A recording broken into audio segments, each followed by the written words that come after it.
السلام علیکم ویور، تو آج چلتے ہیں آج کی ویڈیو کی طرف۔ دیکھتے ہیں ویڈیو۔ لوگ چھوٹی چھوٹی باتوں پہ زبان سے کلمہ کفر نکال دیتے ہیں اور وہ سمجھتے ہیں کہ اس سے ہوگا کیا۔ ہمارے ہاں جو لبرل گھرانے میں پیدا ہونے والے بچے ہیں نا، ان کو ذرا سی ٹینشن ہو تو فوراً اللہ کو برا بلا معاذ اللہ کہنا شروع کر دیتے۔ میں ایسے اللہ کو مانتا ہی نہیں ہوں۔ ایک خاتون کے میاں نے کہیں دوسری شادی کی بات کی، ان کی وہ کہتی میں اس خاتون نے فوراً کہہ دیا کہ میں ایسے اسلام کو ہی نہیں مانتی جو مرد کو اجازت دیتا ہے دوسری شادی کی۔ تو بھائی آپ کسی اور طرح سے لڑ لو اس سے، آپ اس کو نہیں کرنے دو، اس سے تھوڑی کفر ہے۔ تو عورت کی فطرت ہے، نہ کرنے دو اس کو، بولے بھائی مجھے بہت تکلیف ہوتی ہے، میں نہیں برداشت کر سکتی۔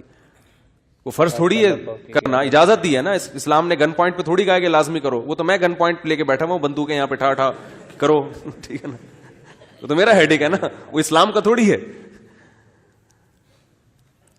تو بھائی یہ کہہ لو کہ نہیں کرو مجھے تکلیف ہوتی ہے، جھوٹی موٹی کی بے ہوش ہو جاؤ، جھوٹی موٹی کی خودکشی کی دھمکیاں دے دو، ہاتھ پاؤں یوں کر لو اپنے تھوڑے سے، یوں عجیب سے کر لو، یہ ہوتا ہے سارے، یہ سب چل رہا ہوتا ہے مارکیٹ میں۔ کچھ بھی کر لو، اس سے آپ کافر نہیں ہوگی، کیونکہ عورت کو سوگن کی تکلیف ہونا نیچرل ہے، وہ نہیں چاہتی میرا میاں کسی اور کا ہو جائے، پھر اس میں خطرات بھی ہوتے ہیں، پتہ نہیں برابری کرے گا نہیں کرے گا، تو یہ رائٹ ہے۔ عورت صحابیات کو بھی تکلیف ہوتی تھی۔ حضرت ابراہیم علیہ السلام نے جب دوسری شادی کی ہے تو آپ کی زوجہ کو، پہلی زوجہ کتنی نیک تھی مگر ان کو بھی تکلیف ہوئی تھی، تو یہ تو نیچرل ہے۔ لیکن آپ اللہ پر آ جاؤ، اگر اللہ پہ اعتراضات شروع کر دو، اسلام پہ اعتراضات شروع کر دو، تو بھائی یہ اللہ سے آگے نکلنے کی کوشش ہو رہی ہے۔ پھر یہ کیا ہو رہا ہے، پھر اللہ نہیں بخش۔ دوسری تیسری شادی تو بہت دوسرا مسئلہ ہے۔ اللہ کہے گا تم نے مجھ پہ کیسے انگلی اٹھا دی ہے، مجھے کیسے غلط کہہ دیا۔ اور یہ آج کل بہت ہو رہا ہے، بات بات پہ کفر زبان سے نکال دیتے ہیں، غموں میں حوصلے چھوڑ دیتے ہیں۔ اللہ تعالیٰ ہمیں بھی عمل کرنے کی۔ لوگ آ کے ملتے ہیں، السلام علیکم، یہ میرے ساتھ ٹینشن، یہ میرے ساتھ مسئلہ، یہ میرے ساتھ مسئلہ، پتہ نہیں اللہ کہاں ہے۔ ایک آدمی کے بچے کا انتقال ہوا، کہہ رہے یار اللہ کو میرا ہی بچہ مارنا تھا۔ بھائی تم کس کے مقابلے میں آ کے کھڑے ہو رہے ہو؟ خدا سے مقابلہ کر رہے ہو تم۔ تو یاد رکھو اللہ کی جو صفت ہے نا وہ ہے کبریائی، استغنا۔ اس سے لڑ کے، اسے برا بلا کہہ کے، اس کے خزانوں سے ایک تنکا بھی نہیں لیا جا سکتا۔ وہ آپ کے ان جذبات سے متاثر نہیں ہوتا۔ اگر آپ یہ سمجھو گے کہ میں یوں کروں گا، دیکھو باپ کے سامنے تڑیاں بعض دفعہ چل جاتی ہیں، باپ کے سامنے بعض دفعہ تڑیاں، میں ابا کو مانتا ہی نہیں جو مجھے جائیداد سے ہے نا آگ کر دیں اور مجھے گاڑی نہ لے کے دیں۔ ابا ہو سکتا ہے متاثر ہو کے بولیں بھائی چل یار یہ گاڑی تیرے نام کر دی، میں نے یہ پلاٹ تیرے نام کر دی، میرا بیٹا تو مجھے ماننے سے انکار کر رہا ہے۔ لیکن اللہ کا اصول جو قرآن اور سنت سے پتہ چلتا ہے، جو آسمانی کتابوں سے پتہ چلتا ہے، وہ اصول یہ ہے کہ آج تک کسی نے اللہ کے خزانے سے اللہ کو معاذ اللہ برا بلا کہہ کے، اللہ پہ اعتراضات کر کے، اسلام کو برا بلا کہہ کے، اللہ کے پیغمبروں کو برا بلا کہہ کے، اس طرح سے واویلا کر کے، اگر آپ یہ سمجھتے ہو کہ اللہ کو آپ پہ ترس آ جائے گا کہ ہائے بیچارہ بہت ہی مجبور ہے، تو یہ دماغ سے ہمیشہ کے لیے نکال دو۔ اس سے بڑی سزا میں اللہ آپ کو ڈالے گا، اس سے بڑی سزا، اور وہ جہنم کی آگ۔ یہ تو کچھ بھی نہیں ہے۔ تبھی تو خودکشی کرنے والے پر اللہ کو ترس نہیں آتا۔ خودکشی کرنے والا ایک طرح سے انتقام لے رہا ہے اللہ سے کہ اللہ تو نے مجھے زندگی دی، مجھے اس قابل تو چھوڑا نہیں، تو نے تو میرے ساتھ غلط کیا، مجھے گفٹ چاہیے ہی نہیں نعمت کا۔ جیسے ہے نا آپ باپ نے آپ کو گفٹ دیا ہو اور آپ دشمنی میں آ کے باپ کو گفٹ واپس کر دو، مجھے نہیں چاہیے، ایسے پھینک دو آپ۔ تو ہو سکتا ہے باپ کا یہ اصول ہو، وہ پھر بھی وہ کہے نہیں میرا بیٹا ایسا نہیں، لیکن اللہ کا اصول نہیں ہے، اللہ کا یہ اصول نہیں ہے۔ اللہ کہے گا بھائی تو کیا سمجھتا ہے، میں تجھے اور آگ میں ڈالوں گا۔ تو دنیا کی ٹینشنوں سے تو چاہتا تھا یہ ناکام عشق ہو گیا، عشق ناکام ہو گیا، اور یہ ہو گیا تیرے ساتھ، اور یہ ہو گیا، اور تو جاب لیس ہو گیا، اور گھر سے مہنگائی اور غربت کے تانے پڑ رہے ہیں تیرے کو، اور بے روزگاری کے تانے مل رہے ہیں، اور معاشرے میں تیری عزت نہیں ہو رہی، اور اب آ کے تو کیا کر رہا ہے، خودکشی کر رہا ہے، تو یہ سمجھ لے گا کہ میں تیرے پہ ترس کھا کے تجھے چھوڑ دوں گا۔ ایسا نہیں ہے۔ نبی صلی اللہ علیہ وسلم نے فرمایا جس نے خودکشی کی، جس طرح سے اپنے آپ کو ہلاک کیا ہے نا، تو قیامت تک برزخ کی زندگی میں اسی طرح سے اپنے آپ کو ہلاک کر کے مارتا رہے گا۔ اللہ کہے گا یہ زہر پی کے مرا تھا نا، زندگی دے گا اللہ برزخ میں اور کہے گا یہ زہر کی بوتل پی دوبارہ، اور اسی طرح تیری آنتیں کٹیں گی. جس طرح اپنے آپ کو مارا ہوگا برزخ میں قیامت تک اسی طرح اپنے آپ کو مارتا رہے گا وہ. یہ بہت بڑی غلط فہمی ہے کہ ہم واویلا کر کے اللہ کو اپنی طرف متوجہ کر سکتے ہیں, ہم زبردستی کر کے اللہ کو اپنی طرف مائل کر سکتے ہیں. ایسا بالکل بھی نہیں ہے. بعض لوگ غموں سے پریشان ہو کے گناہ کرنا شروع کر دیتے ہیں, سمجھتے ہیں کہ یار میرا تو حق بنتا ہے, میں تو سٹا لگاؤں گا, میں تو ٹینشن میں آیا ہوا ہوں, میں تو شراب پیوں گا, میرے ساتھ یہ ہو رہا ہے تو میرا تو بھائی آپ پیو گے تو یہ نہ سمجھو کہ اللہ آپ سے خوش ہو جائے گا کہ جی آپ کو ایک غم آیا تھا, اس غم میں آپ نے چونکہ شراب شروع کی ہے ٹینشن ختم کرنے کے لیے, تو اب اللہ کو ترس آئے گا, نہیں اس پہ شراب کیا ہو گئی ہے, معاف ہو گئی ہے, یہ بیچارہ اس کا کیا بنتا تھا, رائٹ بنتا تھا, اس کو تکلیفیں اتنی دی ہیں. ایسا نہیں ہوگا بھائی, اس خوش فہمی میں مبتلا مت ہونا. یہ اصول ہے, اللہ کا قانون ہے, یہ قرآن سے پتہ چلتا ہے, حدیث سے پتہ چلتا ہے. اللہ کو جھکنے والا بندہ پسند ہے. جو اللہ بنانا چاہتے ہیں نا اپنی مخلوق کو, وہ کیا بنانا چاہتے ہیں, میں تمہارے ساتھ اچھا سلوک کروں برا سلوک کروں, تم بندے ہو, بندے بن کے رہو, ٹھیک ہے نا, کیا رہو, تم نے بس دعا ہی مانگنی ہے, اللہ یہ سب میرے ساتھ جو ہو رہا ہے یہ ٹھیک کر دے, میں ٹھیک کروں نہ کروں, تم نے ساری عمر کیا کرنا ہے, بس یہی مانگنا ہے کہ اللہ ٹھیک کر دے, اللہ محتاج ہیں, اللہ یہ بھی ٹھیک ہو جائے, اللہ یہ بھی ٹھیک ہو جائے, اللہ بے روزگار ہوں روزگار دلا دے, میری مرضی روزگار دوں یا نہیں دوں, نہیں بھی دوں تم نے یہی کہنا ہے اللہ دلا دے. ساری زندگی اسی دعا میں گزارنی ہے تم نے, چاہے میں تمہاری دعا قبول کروں چاہے تمہاری دعا قبول نہ کروں, کیونکہ تم بندے ہو, میں خدا ہوں, خدا تم تھوڑی ہو, تمہاری تھوڑی چلے گی زمین پہ. بہت سے لوگ یہ فالٹ ہے, دعائیں نہیں قبول ہو رہی, تبھی تو وظیفوں کی طرف جاتے ہیں. سبحان اللہ. اولاد نہیں ہو رہی, کوئی وظیفہ بتا دے, بھائی دعا مانگ لے اولاد, کہہ رہا دعا تو مانگ کے دیکھ لیا ہے, وہ تو ہو ہی نہیں رہی, تو کوئی ٹیکنیکل طریقہ ہو اولاد کا, سے کیسے ہو جائے گی بھائی, ٹیکنیکل طریقے تو نہیں ہے. یونس علیہ السلام جب مچھلی کے پیٹ میں تھے, کتنا بڑا غم لگا نا آپ کو. یونس علیہ السلام مچھلی کے پیٹ میں, تو اللہ سے آپ نے دعا مانگی, وظیفہ نہیں پڑھا ہے. وظیفے پڑھنا بھی جائز ہے اگر کوئی قرآن آیتیں ہیں تو کوئی گناہ نہیں ہے, لیکن جو اصل جو اسلام کی روح ہے وہ کیا ہے, دعا. تو یونس علیہ السلام نے مچھلی کے پیٹ میں دعا مانگی, لا الہ الا انت سبحانک. دیکھو حضرت یونس علیہ السلام, ہمارا جو مزاج ہے نا وہ کیا ہے, یونس علیہ السلام کئی سال اپنی قوم کو تبلیغ کرتے رہے ہیں, قوم باز بولو نہیں آئی. حضرت یونس کو یقین ہو گیا اس قوم پہ عذاب آنے والا ہے, تو آپ نے اللہ سے نہیں پوچھا, اس لیے کہ آپ کا خیال تھا بھئی یہ عذاب تو آئے گا, تو میں اللہ کے خوف سے اب بستی کو پہلے چھوڑ دیتا ہوں. میں آپ سے یہ اجتہادی خطا ہوئی, یہ اجتہادی خطا ہوئی کہ بھئی اللہ کی پرمیشن کے بغیر آپ نے قوم کو کیوں چھوڑا. حالانکہ اس اجتہادی غلطی کے پیچھے جو اس کی بیس تھی وہ بیس بہت اچھی تھی, وہ اللہ کا خوف اور اللہ کی خشیت. اللہ کے عذاب سے بھاگنا یہ تو حکم ہے نا, فنٹر بننے کی تھوڑی اجازت ہے کہ جہاں عذاب آ رہا ہے تو کھڑے رہو وہاں دیکھو, ایسا تھوڑی ہے. قوم لوط پر جب عذاب آیا تو جو اہل ایمان تھے ان کو حکم تھا پیچھے مڑ کے بھی نہیں دیکھنا ہے, اس عذاب کو دیکھنے کی بھی اجازت نہیں, ڈرو اس سے بھاگو. جب قوم عاد قوم سمود کی بستیوں سے نبی گزرتے تھے تو چہرے پہ کپڑا ڈال کے جلدی اپنی رفتار بڑھاتے تھے, بھئی یہ اس عذاب کو اپنی آنکھوں سے بھی نہ دیکھو, خوف پیدا ہوتا ہے اس سے. تو اتنا زیادہ آپ صلی اللہ علیہ وسلم خوف زدہ ہوتے تھے, تو اللہ کے عذاب سے تو دور بھاگنے کا حکم ہے. تو اب یہاں کیا ہے کہ کیا بات چل رہی تھی یار, حضرت یونس علیہ الصلوۃ والسلام اللہ کے عذاب کے ڈر سے اپنی قوم کو چھوڑ کر نکل گئے. یہ بیس بالکل ٹھیک ہے بھائی, جب اللہ کا وعدہ بھی یہی ہے کہ جو قوم ایمان نہیں لے کر آئے گی تو میں اس کو تباہ کر دوں گا. تو حضرت یونس علیہ السلام کو خیال ہوا کہ بھائی یہاں سے نکل جاؤ. جب بیٹھے ہیں کشتی میں, کشتی ڈوبنے لگی تو ملا نے کہا بھائی وزن کشتی میں زیادہ ہے, ایک آدمی کو نیچے اترنا پڑے گا ورنہ سب ڈوب جائیں گے. کون اترے گا بھائی, قرآن اندازی ہونی چاہیے. قرآن اندازی میں نام کس کا آیا, یونس علیہ السلام. تو بتاؤ ہم ہوتے, ہم کہتے ساری زندگی تبلیغ کرتا رہا, اب جب عذاب آنے والا ہے تو اللہ کے خوف سے ہی نکلا میں, اس کا صلہ یہ مل رہا ہے کہ ڈوبنے والا کون ہے, بولو میں ہی ہوں. بھائی مجھے تو زیادہ پروٹوکول، اللہ تعالیٰ کو 6 کشتیاں میرے لیے پہلے سے سمندر میں رکھنی چاہیے تھی نا، کیا ہو گیا؟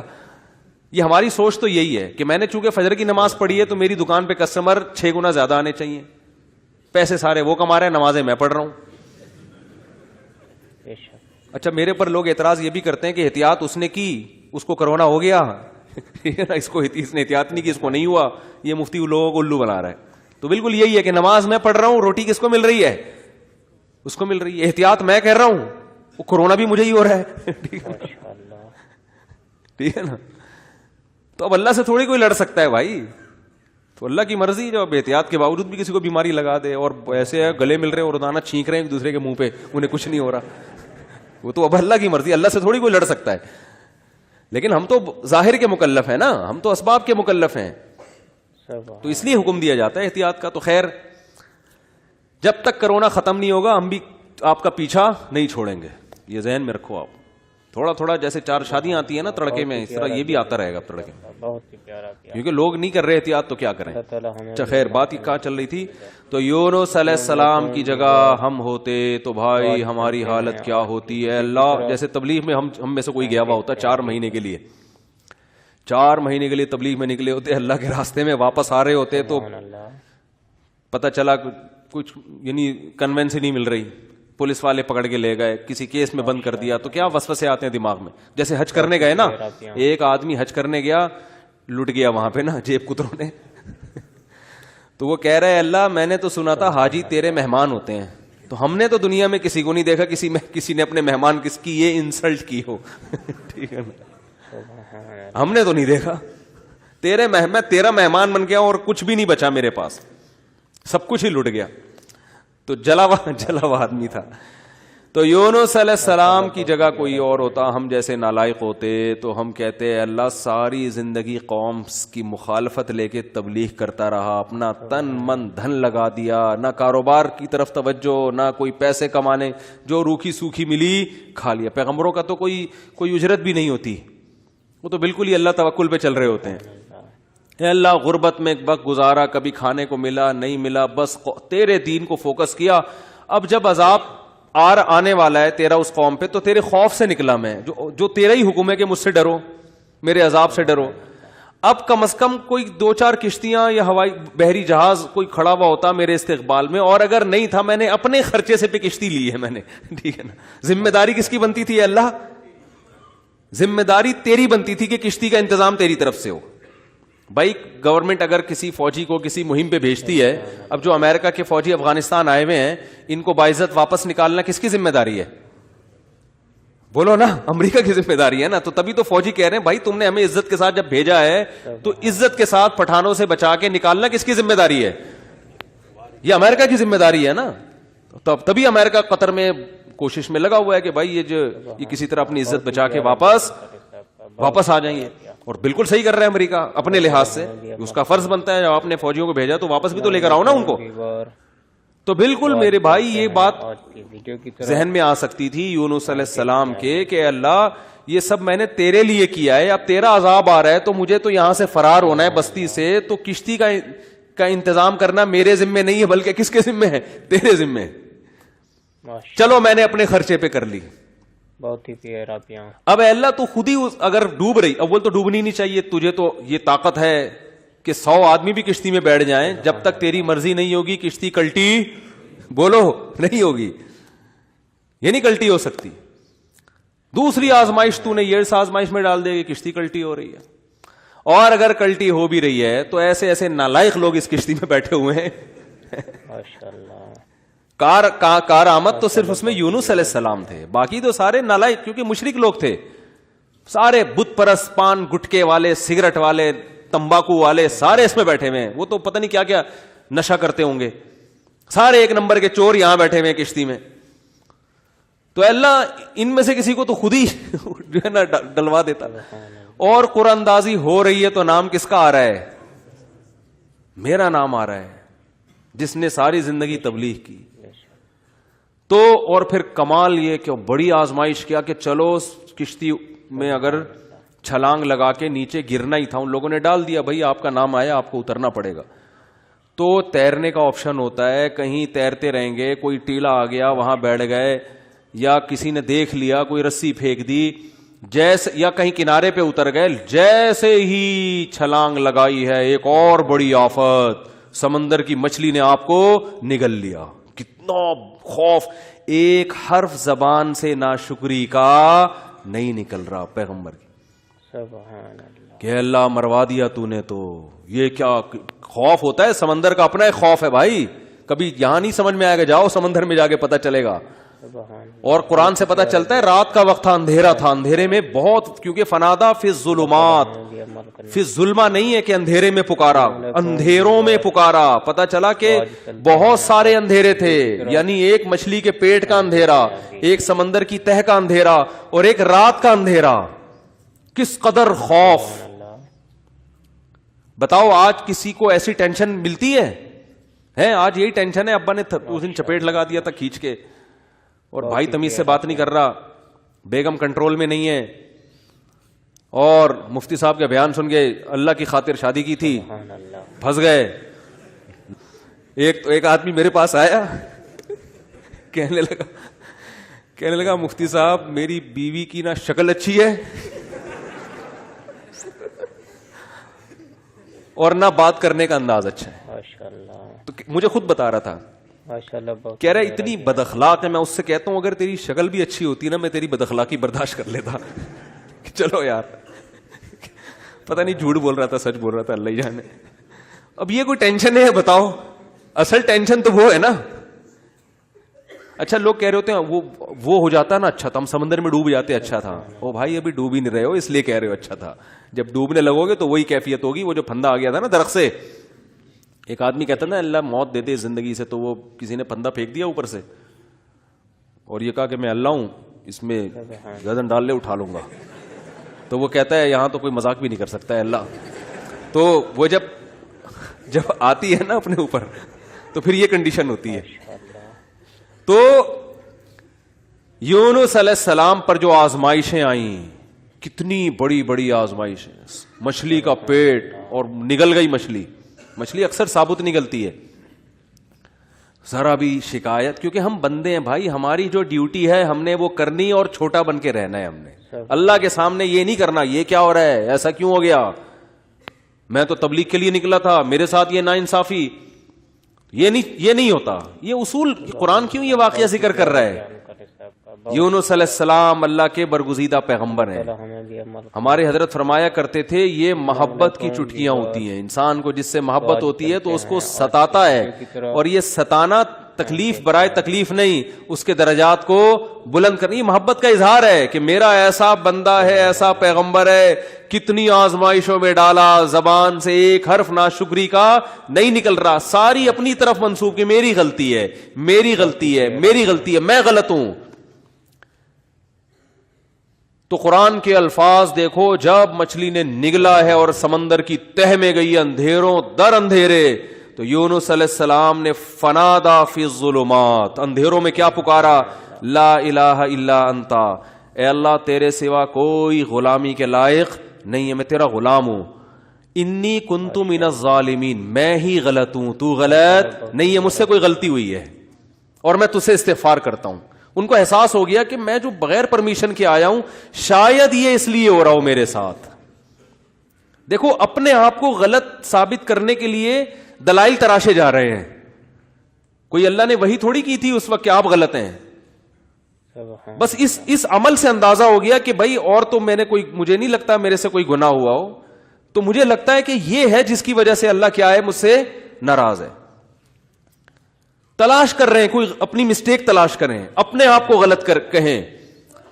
تو لا الہ الا انتا سبحانکا, اے اللہ تو ہر عیب سے پاک ہے. کیا مطلب, تو میرے ساتھ غلط نہیں کر سکتا, یہ میرا ہی کوئی عمل ہے جس کی وجہ سے ایسا ہو رہا ہے. تو تھوڑی غلط ہے, تو ہر عیب سے پاک ہے, تو ظالم تھوڑی ہے, میری غلطی ہے, میں غلط ہوں.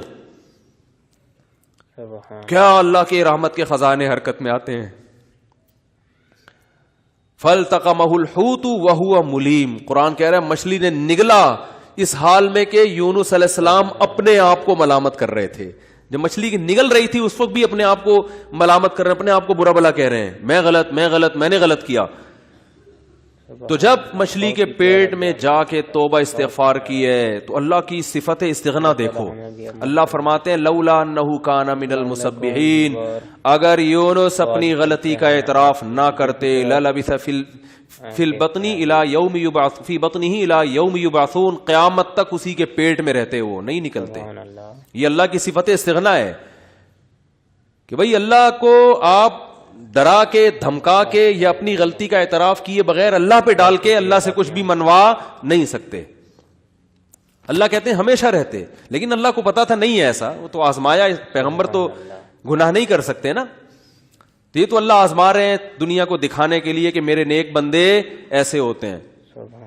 تو اللہ فرماتے ہیں کہ فَأَنبَذْنَاهُ بِالْعَرَاءِ، ہم نے ایک میدان میں ان کو، جب انہوں نے توبہ استغفار کی ہے تو اللہ نے مچھلی کو حکم دیا ان کو نگل دے باہر. ماشاءاللہ بہت ہی پیارا بیان. اور وہ مچھلی نے آپ کو ساحل سمندر پہ ڈالا ہے. اب اللہ کی رحمت کے خزانے، سمندر کے ساحل پر کچھ بھی نہیں تھا. اللہ فرماتے ہیں وہاں اپنی قدرت سے ہم نے درخت پیدا کر دیا جو ان کو کیا دے گا، چھاؤں. اب معجزے ہو رہے ہیں کہ نہیں ہو رہے؟ بھئی اللہ آزمایا، اللہ نے کہا آزمائش میں پورا اترا یہ بندہ، میرے یہ نیک بندے آزمائش میں پورے اترے ہیں. اور اللہ نے اپنی قدرت سے درخت پیدا کر دیا اور حکم دیا جاؤ اپنی قوم کے پاس واپس جاؤ. قوم سے عذاب ٹل گیا. ہوا یہ تھا کہ جب یونس علیہ السلام کو یقین ہو گیا عذاب آ رہا ہے تو یونس علیہ السلام جیسے ہی نکلے، وہ قوم تھی ہوشیار، اس کو اندازہ ہو گیا کہ بھائی یہ جب تک ہم میں تھے تو عذاب کا چانس نہیں تھا، یہ گئے ہیں تو اب واقعی آئے گا. تو عذاب دیکھے بغیر انہوں نے توبہ تائب شروع کر دی، تو اللہ نے وہ عذاب آنے والا ان سے کیا کر دیا، ٹال دیا. وہ ہے اللہ کی رحمت اللہ کے غضب پہ کیا رہتی ہے، بولتے کیوں نہیں بھائی، غالب. تو یہ واقعہ بھی ثابت ہو گیا، رحمت ہمیشہ گراف اللہ کا اوپر رہتا. ہاں عذاب دیکھ لیتے اور مذاق اڑاتے، جیسے قوم عاد نے مذاق اڑایا.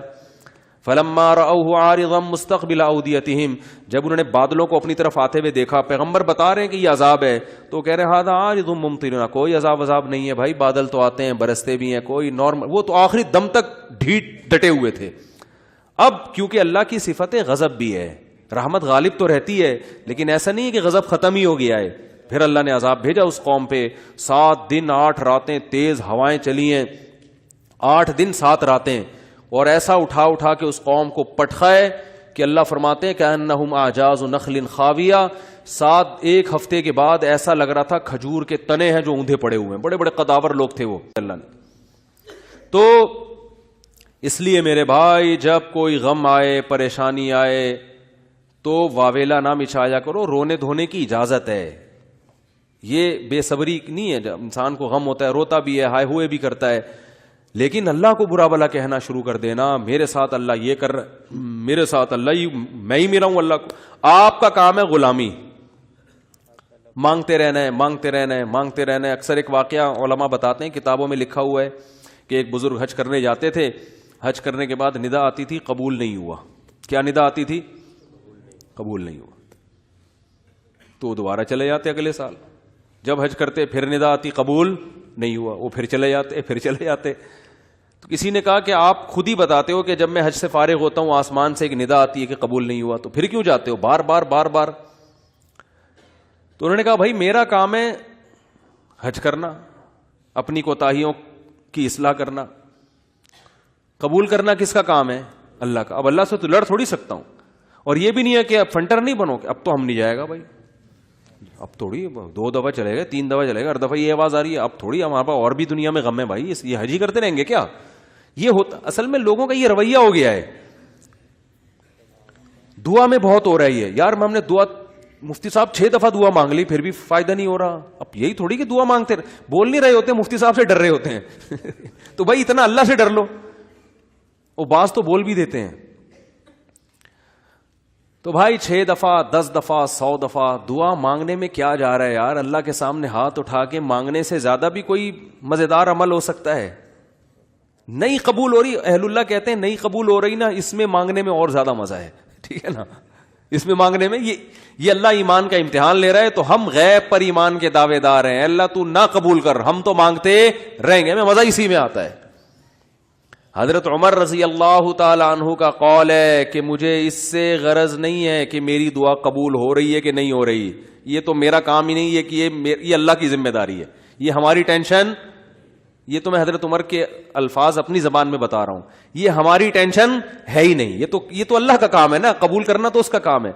فرمایا مجھے اس کی فکر ہوتی ہے کہ دعا مانگنے کی توفیق مل رہی ہے کہ نہیں مل رہی.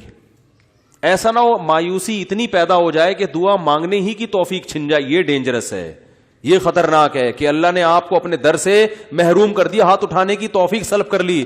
اور آج لوگوں میں یہ نظر آتا ہے دعا مانگنے کی توفیق نہیں مل رہی, کیونکہ ان کی پوری نظر اسباب پہ ہوتی ہے, اللہ پہ نظر ختم.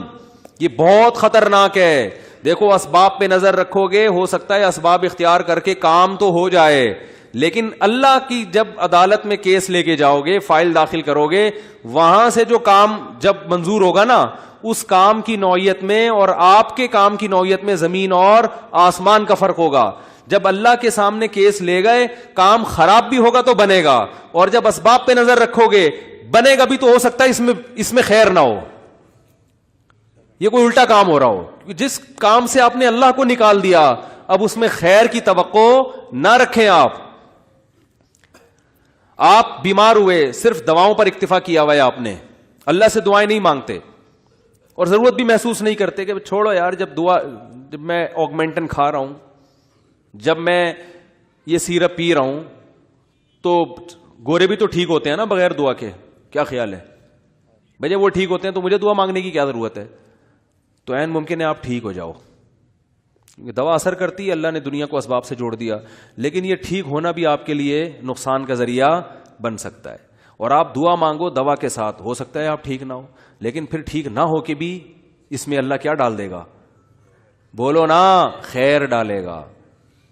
اللہ اس میں خیر ڈالے گا. جیسے یونس علیہ السلام کو مچھلی کے پیٹ میں اللہ نے داخل کیا ہے ان کے درجے کو اور بلند کرنے کے لیے. اگر یونس علیہ السلام کے ساتھ یہ مچھلی والا واقعہ نہ ہوتا تو شاید یونس علیہ السلام کا ذکر قرآن مجید میں نہ ہوتا. کیونکہ پیغمبر تو لاکھوں آئے ہیں نا, سب کا تذکرہ تھوڑی ہے. اور نبی صلی اللہ علیہ وسلم نے حضرت یونس کی فضیلت الگ سے بیان کی ہے. فرمایا لا تفضلونی علی یونس, مجھے یونس پر فضیلت مت دو. حالانکہ دیکھو یہ تو اجماعی عقیدہ ہے کہ ہمارے نبی تمام پیغمبروں سے افضل ہیں, لیکن کیا مطلب نام لے کے میرے مقابلے میں یونس کو نہ لے کر آؤ کہ میں ان سے زیادہ افضل ہوں. کیوں؟ کیونکہ اس میں اس بات کا امکان تھا کہ شاید اس واقعے کی وجہ سے لوگ یونس علیہ السلام کی توہین نہ کر رہے ہوں کہ وہ اللہ کی پرمیشن کے بغیر چلے گئے تھے. تو کہیں اس واقعے کو بنیاد بنا کے لوگ ایسا نہ ہو کہ کہیں کہ ہمارے نبی تو افضل ہے, یونس علیہ السلام افضل نہیں ہے, کیونکہ ہمارے نبی تو بغیر پرمیشن کے کوئی کام نہیں کیا, اور یونس علیہ السلام تو اللہ کی پرمیشن کے بغیر چلے گئے تھے. تو اس لیے نبی نے اس کانسیپٹ کو درست کرنے کے لیے, کلیئر کرنے کے لیے کہ کہیں تمہارے ذہن میں یہ چیز نہ ہو, اس لیے کیا مطلب حدیث کا کہ یونس علیہ السلام کا نام لے کے دونوں کو مجھے ان کے مقابلے میں لا کے کھڑا مت کرو, اور یہ مت کہو کہ محمد صلی اللہ علیہ وسلم حضرت یونس سے افضل ہیں. حالانکہ افضل ہیں, لیکن جہاں بھی حضرت یونس کی توہین کا ذرہ برابر بھی شائبہ نکلتا تھا آپ صلی اللہ علیہ وسلم نے اس سے منع کر دیا, اس لیے کہ آپ صلی اللہ علیہ وسلم جانتے تھے کہ یہ جو کچھ یونس علیہ السلام کے ساتھ ہوا یہ اصل میں آپ کو بلند مرتبہ دینے کے لیے ہوا تھا, اور یہ بتانے کے لیے ہوا تھا کہ اللہ کی صفت استغنا کیا ہے, اور یہ بتانے کے لیے کہ اللہ سے لڑ کے کوئی چیز نہیں لی جا سکتی, اور یہ بتانے کے لیے کہ غموں میں, ٹینشنوں میں, پریشانیوں میں اللہ کے نیک بندوں کا رویہ کیا ہوتا ہے. اور میں آپ کی جنرل نالج کے لیے ایک بات یہ بھی بتا دوں کہ جس کا یہ لائف سٹائل ہوگا نا وہ ٹینشنوں میں بھی خوش رہے گا. ویسے ہی ٹینشن ختم کر لیتے ہیں اللہ اس سے, کیونکہ وہ ہر ٹینشن کو کس کی طرف سے سمجھ رہا ہے؟ اللہ کی. تو جب اللہ ہمارا ہے اور وہ اپنے بندوں کا اچھا چاہتا ہے تو اس میں ٹینشن دے کے بھی ہماری کیا ہوگی, اس میں خیر ہی ہوگی.